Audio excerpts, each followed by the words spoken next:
Okay, so that even and odd one went a little long. Sorry about that. The next set of identities that we want to talk about, and these will take a little longer to talk about, and I'll probably split it into two videos, are the sum and difference identities.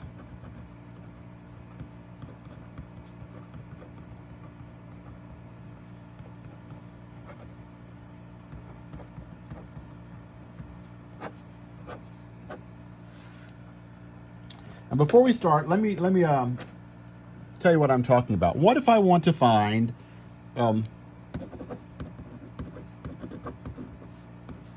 I'm going to warn you, what I'm doing is wrong. So don't do it. What if I want to find the cosine of 75 degrees? That is not one that I have memorized. I could put it in my calculator. I know that, okay? But to do it exactly, and we'll sometimes need to do this exactly. Remember, our calculator only gives us an approximation, but sometimes we need an exact answer. I could say, well, I know these two things. I know 45 degrees, and I know 30 degrees. Those are both unit circle points. And so I know the cosine of 45 degrees, and I know the cosine of 30 degrees.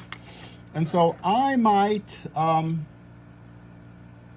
do something like this.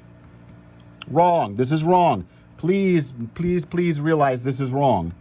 And I might say, well, that's going to be the cosine of 45 degrees plus the cosine of 30 degrees, whatever that is. Well, the cosine of 45 degrees is square root of 2 over 2.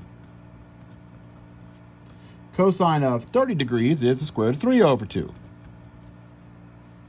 And therefore, if I add those together, I would get square root of 2 plus square root of 3 over 2, common denominator. However, if I put that in my calculator, square root of 2 plus the square root of 3, oh, where did I do with my calculator? Okay, square root of 2 plus the square root of 3 divided by 2 on.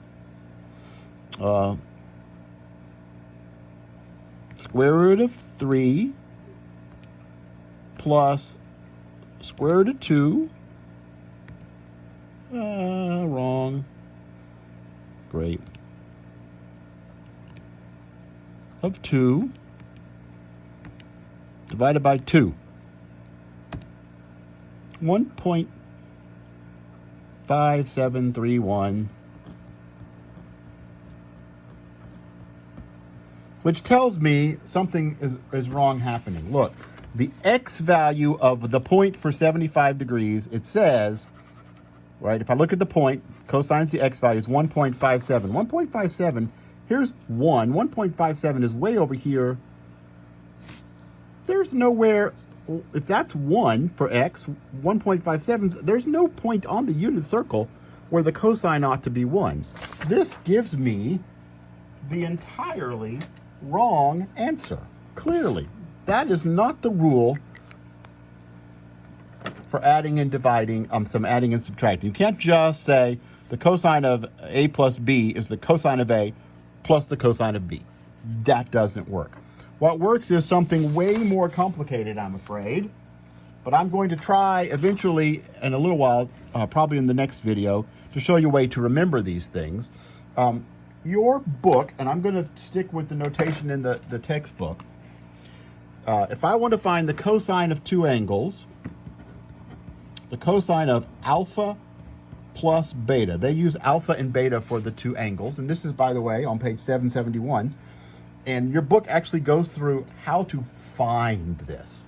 The cosine of alpha plus beta is the cosine of alpha times the cosine of beta minus the sine of alpha times the sine of beta. That's really complicated, and we'll use it here in a minute. Well, in fact, let's use it now. We'll come back in a minute and write down a formula for the cosine of alpha minus beta. But I can use it to correctly find the cosine of 75 degrees then. It's the cosine of 45 degrees plus 30 degrees. So if I think of 45 as alpha and 30 as beta, I get that this is the cosine of 45 degrees times the cosine of 30 degrees minus the sine of 45 degrees times the sine of 30 degrees. And I know all these. The cosine of 45 degrees is square root of 2 over 2. Cosine of 30 degrees is square root of 3 over 2. Sine of 45 degrees is square root of 2 over 2. Sine of 30 degrees is 1/2. So that's the square root of 6 over 4 minus the square root of 2 over 4. And with the common denominator, there's the exact value, not a calculator value, but the exact value of the cosine of 75 degrees. The cosine of alpha minus beta, if I'm subtracting, for example, if I wanted to find the cosine of 15 degrees, which is the cosine of 45 degrees minus 30 degrees, looks exactly like this, but with a plus sign. It is the cosine of alpha, cosine of beta, plus sine of alpha, sine of beta. And you get that by the even and odd identities we talked about in the first video.